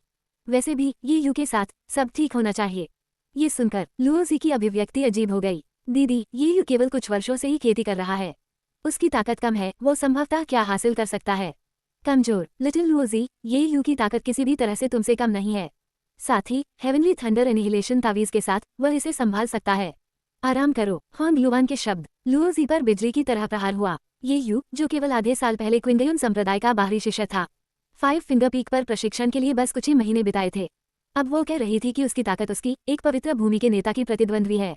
ये कैसे संभव हुआ। संपूर्ण खेती जगत में किसी ने भी इतनी तेजी से प्रगति नहीं की थी। लुओजी को भी आश्चर्य हुआ। यदि होंग लुआन ने बहुत ज्यादा शराब पी रखी थी और बकवास कर रहा था। दीदी, आप मजाक तो नहीं कर रही हैं। ये यू सिर्फ एक शिष्य है सामान्य परिस्थितियों में। इससे पहले कि लुओजी खत्म कर सके, होंग लुआन ने टोकते हुए कहा, सामान्य। 5 फिंगर पीक के बारे में क्या सामान्य या असामान्य है। हिक लंबी हिचकी। इससे ये स्पष्ट हो गया कि होंग लुआन ने वास्तव में काफी मात्रा में शराब पी थी। पब फ्यूचर द्वारा विज्ञापन। उसके हाथ में संचार का पत्थर धीरे धीरे मंद पड़ गया। लुओजी मुस्कुराए बिना नहीं रह सका। वास्तव में क्या 5 फिंगर पीक पर कोई वास्तव में सामान्य था। ये यू, मुझे आशा है कि तुम सच में उतने ही मजबूत हो जितना मेरी बहन कहती है। प्रतीक्षा करे ठहरें। यदि ये यू की ताकत वास्तव में मेरी ताकत के बराबर है, क्या इसका मतलब यह है, अगर वह यू रामू के साथ रहने पर जोर देता है, मेरे पास उसे रोकने की कोई शक्ति नहीं होगी। उस विचार के साथ लुओजी को अचानक उदासी का एहसास हुआ। दानव दमन पर्वत की तलहटी में लुओजी द्वारा दी गई जानकारी के बाद ये यू और अन्य लोग पहुंचे। वे उत्तरी दिशा में एक विशाल पत्थर की पट्टिका का पता लगाने में कामयाब रहे। समय के साथ नष्ट हो गया। टैबलेट पर अक्षर पूरी तरह से अपठनीय थे। यू रामू आगे बढ़े। उसने पत्थर की पटिया पर अपना हाथ रखा और एक मंत्र का जाप कर रहे हैं। गोली से तेज रोशनी निकली, धीरे धीरे जमीन में धंस रहा है, और एक संकीर्ण प्रवेश द्वार का खुलासा। जिस क्षण ये प्रकट हुआ, पहले साफ आसमान अचानक काले बादलों से भर गया। वातावरण मंद और अशुभ हो गया, और प्रवेश द्वार से हल्की हल्की चीखें गूंज उठी। हर किसी की रीढ़ में ठंडक पहुंचा रही है। फेयून मंडप के संत पुत्र लियुगे, दुबले पतले और हमेशा ठंडे स्वभाव वाले, प्रवेश द्वार की ओर आगे बढ़ा। उन्होंने स्थिर स्वर में कहा, पहले मुझे जाने दो और सबके लिए आगे का रास्ता देख लेने दो। इसके साथ ही लियू जी शुरुआत में आ गए। फेयून पवेलियन की संत बेटी युआन मिंगजिंग उनके पीछे पीछे चल रही थी। ये देखकर क्राइंग स्पिरिट वैली और जियाओयाओ पैलेस के संत सन्स और संत बेटियां पीछे छूटने को तैयार नहीं थे। एक के बाद एक प्रवेश करते गए। हालांकि तियांशु पर्वत के संत पुत्र जोहू किफान ने रास्ते पर चलने में जल्दबाजी नहीं की। इसके बजाय उसने ये यू से संपर्क किया और धीरे से कहा, मैंने किंग्युन संप्रदाय के प्रसिद्ध संत सोन ये यू के बारे में लंबे समय से सुना है, और अब जब हम मिलते हैं तो ये अभाग्य जैसा लगता है। तियांशु पर्वत और क्विंग्युन संप्रदाय हमेशा करीबी सहयोगी रहे हैं। जब ये खत्म हो जाए तो हमें ड्रिंक के लिए मिलना चाहिए। यहाँ तक कि उसने शराब पीने की हरकत की भी नकल की। एक मिलनसार और हार्दिक स्वभाव दिखा रहा है। ये यू ने इस मिलनसार व्यवहार पर कोई आपत्ति नहीं जताई और विनम्र मुस्कान के साथ जवाब दिया। बिना रुके जुहू किफान और तियांशु पर्वत की संत बेटी जेगलिंग भी जल्द ही प्रवेश कर गए। पलक झपकते ही केवल ये यू और यू रामू ही प्रवेश द्वार के बाहर रहे। इससे ये यू थोड़ा असहज महसूस करने लगा। उन्होंने टिप्पणी की, इन लोगों के साथ क्या हो रहा है? हेवनली थंडर एनिहिलेशन तावीज़ मेरे हाथ में है, उन्हें अंदर जाने की इतनी जल्दी क्यों है? यून रामू ने समझाया, ऐसा कहा जाता है कि लिन फेग्युआन के पास एक शक्तिशाली कलाकृति है। यह इस कलाकृति के साथ है कि वह इतनी बदनाम प्रतिष्ठा हासिल करने में कामयाब रहा। कुछ लोग अनुमान लगाते हैं कि यह एक अर्धअमर हथियार है, अन्य लोग सोचते हैं कि यह एक सर्वोच्च तकनीक है, लेकिन वास्तव में ये कलाकृति क्या है, यह कोई नहीं जानता। संत सन्स और संत बेटियां संभवतः इसे जब्त करना चाहते हैं, जबकि सील अभी भी लगी हुई है और लिन फेग्युआन स्थिर है। वे उसके पूरी तरह से जागने से पहले उसे हथियाने की उम्मीद कर रहे हैं। ये यू ने भौहें उठाईं। ये कुछ हद तक साहस है। एक बाघ से उसका शिकार लूटने की कोशिश करना कितना जोखिम भरा कदम है। कोई दूसरा रास्ता नहीं है। एक शक्तिशाली कलाकृति या तकनीक एक कृषक का पूरा जीवन बदल सकती है। आत्मज्ञान के मार्ग पर खड़े होने और जीवित रहने के लिए व्यक्ति को अपना जीवन दांव पर लगाना चाहिए। यू रामू की आवाज में इस्तीफे का नोट था। ये यू अचंभित रह गया। हालांकि उसके शब्द कठोर लग रहे थे, वे निर्विवाद रूप से सत्य थे। एक शक्तिशाली तकनीक या कलाकृति वास्तव में किसी व्यक्ति की किस्मत बदल सकती है। और खेती की दुनिया में कुछ शीर्ष संसाधन बिना जोखिम के आते हैं। ये यू की शुरुआती विफलता उनके कार्यों को समझने में थी। अब तक उनके सहज पद से उत्पन्न हुआ, चाहे वह कलाकृतियां हो या तकनीकें, उसकी जरूरत की हर चीज तक उसकी पहुंच थी। यदि उसने अपने सपनों के अनुकरण में लगन से काम किया, वो कुछ भी साकार कर सकता था। ये केवल समय की बात थी। लेकिन उनके लिए चीजें अलग थीं। कुछ हासिल करने के लिए उन्हें संघर्ष करना पड़ा। ये यू की निगाहें दृढ़ हो गईं। शायद लिन फेग्युआन की कलाकृति वह अवसर थी जिसका होंगलुआन ने उल्लेख किया था। यदि हाँ, उसे भी अपना मौका लेने की जरूरत थी। इसके साथ ही ये यू और यू रामू प्रवेश द्वार की ओर आगे बढ़े। एक बार अंदर, ये यू आखिरकार पहाड़ की असली संरचना देख सका। पूरा पहाड़ खोखला हो गया था। इधर उधर देखने पर उसने देखा, भीतरी कक्ष की दीवारों पर अनगिनत तावीज चिपके हुए हैं। हजारों वर्षों के बाद भी ये तावीज अभी भी फीकी चमक उत्सर्जित कर रहे थे। नीचे देखते हुए, नीचे अंधेरे में धुंधला था। अन्य संत पुत्र और संत बेटियां धीरे धीरे नीचे उतर रहे थे। ये यू और यून रामू भी उसका अनुसरण करते हुए नीचे उतरे। उतराई गहरी थी। लगभग 1000 मीटर नीचे यात्रा करने के बाद आखिरकार वे नीचे पहुंच गए। उतरने पर ये यू मदद नहीं कर सका, लेकिन अपनी आंखें चौड़ी कर लीं। वहां एक विशाल बर्फ का ताबूत खड़ा था, सीधा, जिसके अंदर एक युवक लाल मुखौटा और दाववादी वस्त्र पहने हुए था। वह शांत लग रहा था, मानो गहरी नींद में हो। बर्फ के ताबूत का बाहरी भाग अनगिनत सुनहरी जंजीरों से बंधा हुआ था। करीब से देखने पर ये देखना भी संभव था। ये सुनहरी जंजीरें हल्की हल्की स्पंदन कर रही हैं, लगभग जीवित चीजों की तरह। पब फ्यूचर विज्ञापन। इसके अतिरिक्त कक्ष के हर कोने पर पौराणिक जानवरों की विशाल मूर्तियां खड़ी थीं, मानो वे अभिभावक हों। तो ये 30,000 वर्षों से सीलबंद राक्षस का दृश्य था। बिल्कुल शानदार। फेयून पवेलियन के लियू गे ने एक कदम आगे बढ़ाया, लेकिन क्राइंग स्पिरिट वैली के लियू एंक्विंग ने उसे तुरंत ब्लॉक कर दिया। तुम्हें क्या लगता है कि तुम क्या कर रहे हो? वह एक राक्षस है। मेरा सुझाव है कि तुम सतर्क रहो और बहुत करीब मत जाओ। लियू गे का चेहरा ठंडा था। 30,000 साल पहले राक्षस लिन फेग्युआन ने फेयून मंडप से एक कलाकृति चुरा ली थी। इससे पहले कि मैं उसे मारूं, मुझे वह कलाकृति पुनः प्राप्त करनी होगी। जो कोई मुझे रोकने की कोशिश करेगा वह मर जाएगा। जैसे ही वह समाप्त हुआ, फेयून मंडप की संत बेटी युआन मिंगजिंग लियू गे के पक्ष में चली गईं। वह बोली नहीं, लेकिन उसके हाथ में तलवार सब कुछ कह रही थी। जियाओयाओ पैलेस के संत पुत्र क्यूई हुआन दिल खोलकर हंसे। कितना सुविधाजनक बहाना है, मैं भी उसका उपयोग करना चाहूंगा। 30,000 साल पहले उस राक्षस ने स्पष्ट रूप से जियाओयाओ पैलेस से एक कलाकृति चुरा ली थी। इसलिए मेरा सुझाव है कि आप में से कोई भी हस्तक्षेप न करे। लू इनकी मुस्कुराए। उसकी नजर लियू गे और क्यूई हुआन के बीच घूम रही थी, और उन्होंने गंभीरता से कहा, लिन फेग्युआन की कलाकृति क्राइंग स्पिरिट वैली के लिए नियत है। इसलिए मैं आप सभी को सलाह देता हूं कि अपनी ऊर्जा बर्बाद न करें। इसके लिए यहाँ मरना उचित नहीं होगा। इस क्षण में बर्फ के ताबूत के चारों ओर फेयून पवेलियन, क्राइंग स्पिरिट वैली और जियाओयाओ पैलेस की सेनाओं ने तनावपूर्ण गतिरोध पैदा कर दिया। उन सभी ने लिन फेग्युआन की कलाकृति की सराहना की। इस बीच किंग्यून संप्रदाय और तियानशु पर्वत के सदस्य अभी भी बने रहे। जूहू किफान मुस्कुराया, ये यू की ओर देखते हुए, और टेलीपैथिक रूप से सूचित किया, मित्र, क्या आप इसमें शामिल होने के लिए प्रलोभित नहीं हैं? ये यू ने शांति से उत्तर दिया, अभी उत्साह में शामिल होने का समय नहीं है। असली विजेता वह है जो आखिरी बार वार करता है। क्या आप भी इंतजार नहीं कर रहे हैं? ये सुनकर जूहू किफान की मुस्कान और भी चौड़ी हो गई। दूसरी ओर ये यू ने अपना ध्यान बर्फ के ताबूत पर केंद्रित किया। हर कोई एक कलाकृति के बारे में बात कर रहा था, लेकिन कोई नहीं जानता था कि यह वास्तव में क्या था। इतनी अनिश्चितता के साथ ये यू आंख मूंदकर जल्दबाजी करने वाला नहीं था। मेंटिस सिकाडा का पीछा करता है, पीछे के ओरियो से अनभिज्ञ।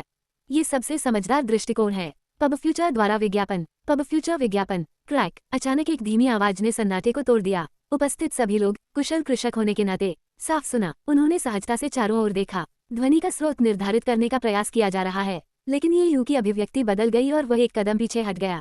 उसने साफ देखा, बर्फ के ताबूत के अंदर लिन फेग्युआन की आंखें खुल गई थीं। अगले ही पल 4 पौराणिक जानवरों की मूर्तियां बिखर गईं और सोने की जंजीरें टुकड़े टुकड़े हो गईं। बर्फ के ताबूत की सतह पर दरारें फैल गईं। अध्याय 239। पर्वत श्रृंखला के बाहर लुओजी ने आगे दानव दमन पर्वत को ध्यान से देखा। समय को देखते हुए ये यू रामू और अन्य लोग लगभग आधे घंटे से अंदर थे। अब तक उन्हें दानव दमन पर्वत के मध्य तक पहुंचना चाहिए था और लिनफेग्युआन का सामना करना चाहिए था।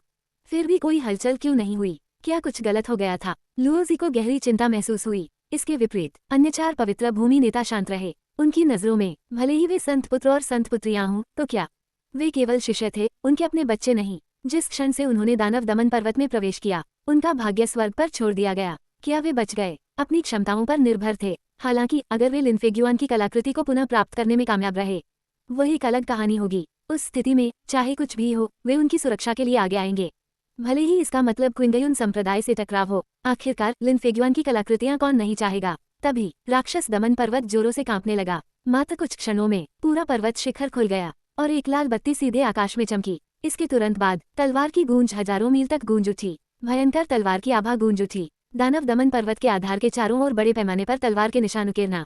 शिखर पर केंद्रित एक भयानक दबाव सभी दिशाओं में फैल गया। लुओजी, ताम शाओजिन और अन्य लोग तुरंत गंभीर रूप से गंभीर हो गए। ये नजारा, ये सब कहा, राक्षस वध मिशन विफल हो गया था और लिनफेग्युआन ने सील तोड़ दी थी और नश्वर क्षेत्र में लौट आया था। यह जबरदस्त दबाव पर्याप्त सबूत था। उस पल दानव दमन पर्वत पर लगी सील पूरी तरह से टूट गई थी। कोई प्रतिबंध नहीं छोड़ा जा रहा है। लुओजी यू रामू और ये यू की सुरक्षा को लेकर बेहद चिंतित था, लेकिन वह आदेश देना नहीं भूले। 8 विनाश दानव कारावास गठन को सक्रिय करें। साथ ही संप्रदाय के नेता दानव को मारने में मेरे साथ शामिल हों। उसके साथ उन्होंने दानव दमन पर्वत की ओर बढ़ते हुए मोर्चा संभाला। तियानशु पर्वत, तांग शाओजिन और फैयुन मंडप, चेंग यालू के संप्रदाय के नेताओं ने एक दूसरे पर नजर डाली और फिर उसके पीछे पीछे चला गया। उनका पूरा ध्यान दानव दमन पर्वत पर था और उन्होंने ध्यान नहीं दिया। लगभग 100 जोड़ी आंखें दूर पर्वत श्रृंखला से उन्हें ठंडी नजरों से देख रही थीं। यदि लुओजे को पता होता, वह पूरी तरह से चौंक गया होगा। देखने वालों में कई राक्षसी संप्रदायों के संप्रदाय नेता और बुजुर्ग भी थे। वास्तव में मध्य महाद्वीप के आधे से अधिक शीर्ष राक्षसी कृषक यहाँ एकत्र हुए थे। वास्तव में एक प्रभावशाली सभा। सामने एक बूढ़ा आदमी खड़ा था जिसकी पीठ झुकी हुई थी। उसका चेहरा दुबला पतला था और संकीर्ण त्रिकोणीय आंखें। अंधेरे में वह एक भूत की तरह लग रहा था। ये व्यक्ति जोक्सिन मंदिर का नेता ताओ शेनरेन था। उसके नाम के बावजूद जो सौम्य लगता था, वह क्रूर था। अन्य अभ्यासियों के रक्त को अवशोषित करके खेती करना। वह मध्य महाद्वीप के 10 सबसे खूंखार राक्षसों में से एक था और पिछली सहस्राब्दी में किंगयुन संप्रदाय की सबसे बड़ी शत्रुता। नीदरलैंड रिवर टॉवर के संप्रदाय नेता हेजियादी धीरे धीरे उनके पास पहुंचे। उन्होंने धीरे से पूछा, संप्रदाय नेता ताओ, लिनफेग्युआन ने सील तोड़ दी है, हम कब कार्रवाई करेंगे? ताओ शेनरेन ने उपहास किया, इतनी जल्दी क्या है, पहले उन्हें इससे लड़ने दो। आदर्श रूप से ये सभी 5 पवित्र भूमि नेता लिनफेग्युआन के हाथों मर जाएंगे, तब हमारे सभी प्रयास सार्थक होंगे। हेजियादी के चेहरे पर एक खून की प्यासी मुस्कान फैल गई। वो सही था। लुओजी, ताम शाओजिन और अन्य शक्तिशाली संप्रदाय के नेता थे। विशाल खेती और अद्वितीय ताकत के साथ उनका डटकर सामना करना एक हारी हुई लड़ाई होगी। बेहतर होगा कि लिनफेग्युआन को उनका सामना करने दिया जाए। उन्होंने इतने वर्ष इसी दिन की प्रतीक्षा में योजना बनाते हुए बिताए थे। वास्तव में बहुत समय पहले ताओ शानरेन और हेजियादी ने राक्षसी पथ की महिमा को बहाल करने के लिए लिनफेग्युआन को रिहा करने पर विचार किया था, लेकिन दानव दमन पर्वत के चारों ओर सील के कारण वे लिनफेग्युआन के साथ संवाद करने के लिए पर्याप्त करीब नहीं पहुंच सके। यह एक निराशाजनक दुविधा थी। हालांकि 1 सदी पहले ताओ शानरेन और हेजियादी को अंततः अपना अवसर मिल गया। उस समय लिनफेग्युआन पहले ही सील के भीतर आंशिक रूप से जाग चुका था। उसकी शक्तिशाली तलवार की आभा पहाड़ के प्रतिबंध में एक छोटा सा आंसू पैदा कर रही थी। ताओ शानरेन ने खुद को छुपाते हुए मौके का फायदा उठाया और पहाड़ की रखवाली कर रहे क्विंगयुन संप्रदाय के बुजुर्गों को सचेत किए बिना सील में एक छोटे से उल्लंघन के माध्यम से लिनफेग्युआन से संपर्क किया। ताओ शानरेन ने राक्षसी मार्ग के एक महान व्यक्ति लिनफेग्युआन के प्रति अपनी प्रशंसा व्यक्त की और इतने महान गुरु को देखकर उनकी नाराजगी दूर हो गई। उन्होंने लिनफेग्युआन की जागृति को छुपाने के लिए भ्रम तकनीकों का उपयोग करने की पेशकश की। उसे केवल सील तोड़ने पर ध्यान केंद्रित करने की अनुमति देना। यदि लिनफेग्युआन को किसी भी सहायता की आवश्यकता होगी तो वे बिना किसी हिचकिचाहट के इसे प्रदान करेंगे। 30,000 साल की कैद के बाद लिनफेग्युआन को इस जगह से नफरत हो गई। किसी ऐसे व्यक्ति के साथ जो उसकी मदद करने को तैयार हो, वह स्वाभाविक रूप से तुरंत सहमत हो गया, ये बताते हुए कि 100 वर्षों तक अबाधित वह सील तोड़ सकता है। उनकी सहमति के साथ ताओ शानरेन किंगयुन संप्रदाय के रक्षकों को धोखा देने के लिए प्रतिदिन भ्रम फैलाते हुए दानव दमन पर्वत के पास बस गए। आखिरकार उनकी मेहनत रंग लाए। लिनफेग्युआन ने उसे बताया कि सील टूटने वाली है। तब ताओ शेनरेन ने अपनी योजना को क्रियान्वित किया। उसने पवित्र भूमि की खोज के लिए पर्याप्त सबूत लीक कर दिए। अपने नेताओं को विश्वास दिलाया कि लिनफेग्युआन जल्द ही वापस आएंगे। इस तरह वे सभी यहाँ एकत्र होंगे। ताओ शानरेन का इरादा स्पष्ट था, जब लिनफेग्युआन उभरा तो वह 5 पवित्र भूमि के नेताओं से लड़ेगा। इस बीच राक्षसी संप्रदाय किनारे से पुरस्कार प्राप्त कर सकते हैं। भले ही अफवाह के अनुसार लिनफेग्युआन लुओजी और अन्य को नहीं मार सका। यदि वे गंभीर रूप से घायल हो जाते तो ये पर्याप्त होता। तब ताओ शानरेन उन्हें खत्म करने के लिए मौके का फायदा उठा सकते थे। इसके लिए उसने यहाँ कई शक्तिशाली राक्षसों को इकट्ठा किया था। सब कुछ योजना के अनुसार घटित होते देखना। ताओ शानरेन का चेहरा खून की प्यासी मुस्कान में बदल गया। झगड़ा करना, उन्हें उम्मीद थी कि वे कड़वे अंत तक लड़ेंगे। दानव दमन पर्वत के अंदर बर्फ का ताबूत टुकड़ों में बिखर गया। नकाबपोश लिन फेग्युआन बाहर निकला। लियुगे, लू उनकिंग और पास खड़े अन्य लोगों को देख रहा हूँ। उसकी आस्तीन की एक लहर के साथ अनगिनत तलवार ऊर्जाएं आगे बढ़ी। उन्हें एक पल में टुकड़े टुकड़े कर देना। इस बात का साक्षी ये यू की पलक झपक गई। उस व्यक्ति की तलवार चलाने की कला में निपुणता और उसकी तलवार की आभा की तीव्रता आश्चर्यजनक थी। और आध्यात्मिक ऊर्जा से उन्होंने महसूस किया लिन फेग्युआन निस्संदेह मध्य असेंशन क्षेत्र या उससे ऊपर के एक उच्च स्तरीय कृषक थे। वास्तव में एक दुर्जय प्रतिद्वंद्वी। ये यू ने अपनी आस्तीन में छिपे स्वर्गीय थंडर एनिहिलेशन तावीज को पकड़ लिया। बहुत देर तक झिझकते रहे, लेकिन अंततः इसका उपयोग न करने का निर्णय लिया। लुओजी ने उसे पहले ही चेतावनी दी थी। जबकि हेवनली थंडर एनिहिलेशन तावीज वास्तव में शक्तिशाली था, इसकी अपार ऊर्जा को सक्रिय करने के लिए एक मंत्र का जाप करना आवश्यक था। इस नजदीकी सीमा पर लिन फेग्युआन ने उसे कभी मौका नहीं दिया। जब तक कोई निडर उसे 2 सेकंड न खरीद सके, बस 2 सेकंड ही काफी होंगे। ये यू अपने बगल में खड़े तियानशु पर्वत के संत पुत्र झुओ किफान की ओर मुड़ा। पब फ्यूचर द्वारा विज्ञापन। बाद वाले ने मुस्कुराते हुए उसकी ओर देखा। ऐसे समय में भी मुस्कुरा रहे हैं। क्या वह पागल था, या शायद वह मौत का सामना करने के लिए तैयार था? क्या यह उनकी अंतिम विदाई थी? तियानशु पर्वत के संत पुत्र तसक में वास्तव में साहस था। जैसे ही ये यू इस पर विचार कर रहा था, झुओ किफान ने अचानक एक कदम आगे बढ़ाया। लिन फेग्युआन के सामने एक घुटने पर झुकना। जोक्सिन मंदिर के आंतरिक समर्थन से संप्रदाय नेता ताओ शानरेन के आदेश के तहत मैं सीनियर लिन का स्वागत करने के लिए यहाँ हूँ। ये सुनकर ये यू को अपनी दुनिया बिखरती हुई महसूस हुई। जोक्सिन मंदिर मध्य महाद्वीप के शीर्ष 3 राक्षसी संप्रदायों में से एक। हालांकि इसने लगभग 1 सदी तक कम प्रोफाइल बनाए रखा था, जैसे कि दुनिया से छिपा हुआ हो। उपस्थित किसी भी व्यक्ति ने कल्पना नहीं की होगी कि तियानशु पर्वत का सम्मानित संत पुत्र वास्तव में जोक्सिन मंदिर का घुसपैठिया था। यदि प्रत्यक्ष रूप से न देखा गया हो तो कोई भी इस पर विश्वास नहीं करेगा। आखिरकार एक पवित्र भूमि में संत पुत्र की उपाधि को अत्यधिक प्रतिष्ठा प्राप्त है। उनके संप्रदाय के नेताओं द्वारा उन्हें महत्व दिया जाता था और हजारों लोग उनका सम्मान करते थे। पद छोड़ने के बाद भी वे कम से कम पवित्र भूमि के सर्वोच्च रैंकिंग वाले बुजुर्गों में से एक बन सकते थे। वे किसी दिन संप्रदाय नेता के पद की भी आकांक्षा कर सकते हैं। ऐसे विशेषाधिकार प्राप्त संसाधनों के साथ झुओ किफान जोक्सिन मंदिर के लिए क्यों काम करेगा? ये कुछ ऐसा था जिसे तियानशु माउंटेन की संत बेटी जेगलिंग समझ नहीं पाई। उसका सौम्य समझदार वरिष्ठ भाई संत पुत्र संभवतः एक राक्षसी घुसपैठिया कैसे हो सकता है? अविश्वास में जेगलिंग ने एक झिझक भरा कदम आगे बढ़ाया, बड़बड़ाते हुए, बड़े भाई आप। इससे पहले कि वो खत्म कर पाती, झुओ किफान ने एक ही झटके से उसके दिल पर वार किया। जेगलिंग की तुरंत मृत्यु हो गई और झुओ किफान के चेहरे पर अभी भी मुस्कान थी। फिर उन्होंने लिन फेग्युआन की ओर सम्मानपूर्वक हाथ जोड़कर कहा, वरिष्ठ लिन, यहाँ क्विंगयुन संप्रदाय के संत पुत्र ये यू और संत पुत्री युन रामू हैं। उनकी देखभाल करने के बाद हम दानव दमन पर्वत छोड़ सकते हैं। मेरे संप्रदाय के नेता सहायता के लिए तैयार होकर बाहर इंतजार कर रहे हैं। लिन फेग्युआन ने ये यू और यू रामू की ओर अपनी निगाहें घुमाई। चुप रहना। यू रामू ने खुद को ये यू के सामने रखते हुए एक आत्मा तलवार बुलाई। जूनियर भाई, मैं जानता हूँ कि तुम्हारी ताकत मुझसे ज्यादा है, लेकिन लिन फेग्युआन के खिलाफ हमारे पास कोई मौका नहीं है। तुम जाओ, मैं पीछे रहूंगा। हो सके तो भविष्य में मुझे मत भूलना। मैं सचमुच तुम्हें पसंद करता हूँ। उसकी आवाज संकल्प से भरी थी। तेजी से उसने ये यू के साथ कई इंस्टेंट मूवमेंट तावीज जोड़ दिए। उसे विदा करने की तैयारी कर रहे हैं। ये यू देख सकता था। युन रामू ने खुद को मौत के घाट उतार दिया था। यह मूर्ख लड़की बहुत भोली थी। एक बार जब एक उच्च स्तरीय असेंशन रियलम कल्टिवेटर एक लक्ष्य पर ताला लगा देता है, तो आप एक इंस्टेंट मूवमेंट तावीज को सफलतापूर्वक कैसे सक्रिय कर सकते हैं? इससे पहले कि आप अपनी ऊर्जा का उपयोग कर सकें, आसपास की तलवार की आभा तावीज को टुकड़े टुकड़े कर देगी। एक उन्नत कृषक के लिए इंस्टेंट मूवमेंट तावीज बेकार थे। फिर भी वह गहराई से प्रभावित महसूस करने से इनकार नहीं कर सका। यू रामू का प्यार हमेशा इतना उग्र और सच्चा था। तो ये यू ने अपना हाथ उठाया और यू रामू को मौके पर ही गिरा दिया। उसने उससे जो तावीज बांधे थे उन्हें फाड़ डाला। उन्होंने इस पर ध्यानपूर्वक विचार किया था। अपनी वर्तमान क्लेश क्षेत्र प्रारंभिक चरण की शक्ति के साथ मध्य असेंशन क्षेत्र के कृषक लिन फेग्युआन का सामना करना आवश्यक रूप से निराशाजनक नहीं था। जीत निश्चित नहीं थी, लेकिन अगर उसने अपने सारे पत्ते खेले, हो सकता है कि वह बहुत बुरी तरह न हारे। ये यू कोशिश करना चाहता था, लेकिन कुछ ऐसी चीजें थीं जो वह नहीं चाहता था कि युन रामू देखे। इसलिए उसे पीटने के अलावा कोई अन्य विकल्प नहीं था। हालांकि ये यू की हरकतों से लिन फेग्युआन और झुओ किफान पूरी तरह से स्तब्ध रह गए। ये स्पष्ट था कि उन्हें समझ नहीं आया कि ये यू क्या करना चाहता था। क्या वह अपनी वफादारी साबित करने के लिए अपने सहयोगी की बलि देने की योजना बना रहा था? क्या उसका विश्वासघात सचमुच इतनी जल्दी आ गया था? ये यू ने हवा को पकड़कर अपना दाहिना हाथ बढ़ाया। विशाल आत्मा को बुलाने वाला बैनर घातक ऊर्जा से स्पंदित होता हुआ प्रकट हुआ। तुरंत दानव दमन पर्वत के अंदर का तापमान गिर गया, क्योंकि अनगिनत दर्शक आगे बढ़े। उनकी ठंडी चीखें रीढ़ की हड्डी में सिहरन पैदा कर रही थीं। जैसे ही बैनर पर स्क्रिप्ट चमकने लगी, नीचे गिरे हुए संत पुत्रों और संत पुत्रियों के शरीर से पीली नीली आत्माएं एकत्रित होने लगीं। वे धीरे धीरे उठे, केवल बैनर की जबरदस्त ताकत द्वारा खींच लिया गया। महज कुछ सेकंड में जब वे बैनर से पुनः उठे, उनकी आंखें लाल हो गई थीं और उनके शरीर कठोर हो गए थे। अन्य दर्शकों के साथ ये यू के बगल में सम्मानपूर्वक पंक्तिबद्ध होना। इस क्षण में ये यू लिन फेग्युआन की तुलना में कहीं अधिक राक्षसी कृषक की तरह दिखाई दिया। जूहू किफान को लगा कि उसका दिमाग प्रक्रिया करने के लिए संघर्ष कर रहा है। बिल्कुल नहीं, ये हो सकता है क्विंग्यून संप्रदाय का संत पुत्र भी राक्षसी रास्ते से आया घुसपैठिया था। क्या ये भाग्य का एक झटका था या धर्मी संप्रदायों के लिए विनाश का संकेत था? ये यू ने जूहू किफान की आश्चर्यचकित निगाहों को नजरअंदाज कर दिया। उसके लिए इस युद्ध में एकमात्र नवजात आत्मा कृषक का कोई स्थान नहीं था। एक बार लड़ाई शुरू हुई, सोल समनिंग बैनर के भूत उसे पूरी तरह से निगल सकते हैं। ये यू के लिए एकमात्र वास्तविक खतरा लिन फेग्युआन था। जैसे ही उसने अपना आक्रमण शुरू करने की तैयारी की, उसने देखा कि आसपास की तलवार की आभा अचानक एकत्रित हो गई।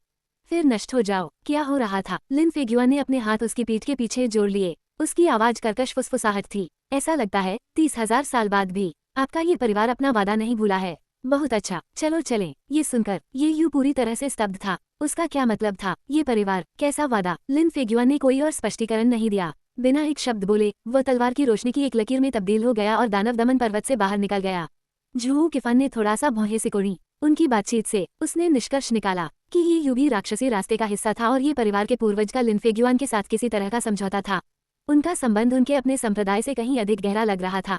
उसकी मुस्कान और भी चौड़ी हो गई। ठीक है, वो सचमुच मेरे प्रति असभ्य था। मुझे एहसास नहीं हुआ कि हम अभी भी सहयोगी थे। आइए भविष्य में अधिक बार संपर्क में रहें। उन शब्दों के साथ जूहू किफान ने दानव दमन पर्वत से लिन फेग्युआन का पीछा किया। ये यू को वहीं खड़ा छोड़कर ठंडी हवा में स्तब्ध। अभी क्या हुआ? दानव दमन पर्वत के शिखर पर 5 पवित्र भूमियों के नेता अभी अभी आए थे। इससे पहले कि वे खुद को स्थिर कर पाते, उन्होंने लिन फेग्युआन को तलवार की रोशनी की एक लकीर के रूप में जाने की तैयारी करते देखा। जवाब में तियानशु पर्वत के नेता तांग शाओजिन ने तुरंत अपने हाथों से एक दाव सील बनाई। तुरंत एक विशाल पर्वत साकार हुआ। अपने स्थान पर मजबूती से स्थिर रहना। इसके ऊपर कवच पहने 2 अलौकिक स्वर्णिम आकृतियां खड़ी थीं। प्रत्येक के पास जादुई हथियार हैं। उनकी निगाहें भयंकर और प्रभावशाली हैं। जाहिर है टैंग शाओजिन का इरादा इसका इस्तेमाल लिन फेग्युआन को वापस मजबूर करने के लिए करना था। अन्य पवित्र भूमि के नेता निष्क्रिय नहीं बैठे रहे। यदि लिन फेग्युआन बच गया तो वह भविष्य में एक संकट बन जाएगा। अब जब सील टूट गई थी, वहां से पीछे मुड़ना संभव नहीं था। जियाओयाओ पैलेस के नेता लुओजी और निंग रुयू ने पहाड़ को मजबूत करने के लिए अपनी दिव्य शक्तियों को मिलाया। उनके प्रयासों ने पहाड़ को एक रहस्यमय गढ़ में बदल दिया, जो तारों की रोशनी में जगमगा रहा था और पवित्र मंत्रों से गूंज रहा था। बल इतना शक्तिशाली था, यहाँ तक कि आसपास का स्थान भी विकृत दिखाई देने लगा। परंतु पूर्ण शक्ति के सामने ये सब अर्थहीन था। एकमात्र विचार से लिन फेग्युआन के सामने एक उग्र लाल तलवार प्रकट हुई। पब फ्यूचर द्वारा विज्ञापन। उसने उसे एक हाथ से पकड़ लिया और आगे की ओर धकेल दिया। रहस्यमय पहाड़ तुरंत टूट गया। जो चमक इकट्ठी हुई थी वो क्षणभंगुर फूल की तरह फूट पड़ी और एक पल में गायब हो गई। तलवार की आभा के नीचे सुनहरी आकृतियां धूल में मिल गईं। सभी तकनीकों को खत्म करने के लिए एक स्लैश। लुओजी, निंग रुयू और अन्य को उनके जादू से गंभीर प्रतिक्रिया का सामना करना पड़ा। उन्हें वापस फेंक दिया गया। उनके चेहरे कागज की तरह पीले पड़ गए। तांग शाओजिन ने मुंह से खून भी उगल दिया। अपनी तलवार के साथ खड़े लिन फेग्युआन एक राक्षस देवता की सच्ची अभिव्यक्ति थे। उसने लुओजी और अन्य लोगों की ओर देखा जो फिर से हमला करने के लिए तैयार थे। जब वह अचानक कांप उठा, उसके मुखौटे के पीछे उसका खूबसूरत चेहरा दर्द से पीला पड़ गया था।